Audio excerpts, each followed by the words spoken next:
Marco a fait irruption dans l'affaire Jubillar en déclarant aux autorités compétentes que son ancien voisin de cellule, Cédric, le mari de l'infirmière disparue, lui avait révélé avoir tué sa femme. Il a ensuite collaboré avec la justice pour vérifier les dires de l'époux et suspect numéro 1. Pour l'accusation, il a bénéficié d'aménagement de peine en contrepartie de ces informations. L'ancien détenu surnommé Marco est l'un des protagonistes de l'affaire Jubillar, disparition non élucidée de l'infirmière du Tarn Delphine Jubillar au mois de décembre. Cet homme a fait irruption dans l'enquête en septembre 2021, quand ce Corse de 37 ans au passif judiciaire bien rempli a affirmé à la justice avoir eu des informations capitales de son ancien voisin de cellule, le mari dont la disparue voulait divorcer, Cédric Jubillar, en détention provisoire pour homicide tandis que les deux hommes ont été confrontés de nouveau ce mois de mai 2022. Marco est accusé d'avoir bénéficié de faveurs de la part de la justice.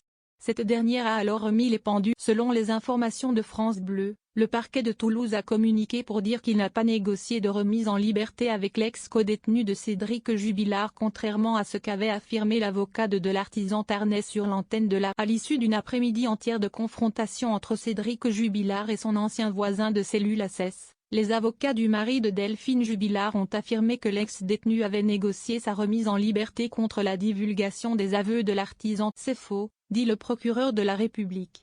Ce Marco n'a ni demandé ni obtenu de faveur en échange de sa déposition, pas plus qu'elle ne lui a été promise. Puisque quand il a fait savoir qu'il souhaitait entrer en contact avec les enquêteurs du dossier Jubillar, il était libérable à la suite des déclarations de cet homme qui a occupé une cellule à côté de celle de Cédric Jubillar. Des recherches d'ampleur pour tenter de trouver le corps de l'infirmière disparue avaient été entreprises en vain début. Le témoignage de l'ancien détenu avait également provoqué, mi-décembre 2021, le placement en garde à vue de la nouvelle compagne de Cédric Jubillar. D'après ce témoignage, elle était susceptible de savoir où trouver le corps. Elle est cependant ressortie libre, après 1 jour et demi de garde à vue, sans être mise en examen. Selon elle, les confidences du mari de Delphine étaient une provocation de plus face à une justice qui l'accable. Très attendue, la confrontation du 12 mai 2022 entre Cédric Jubillar et l'ancien détenu accusant le peintre plaquiste de lui avoir avoué en prison le meurtre de sa femme, n'a pas donné grand-chose, selon les avocats de Chacun est resté sur ses positions,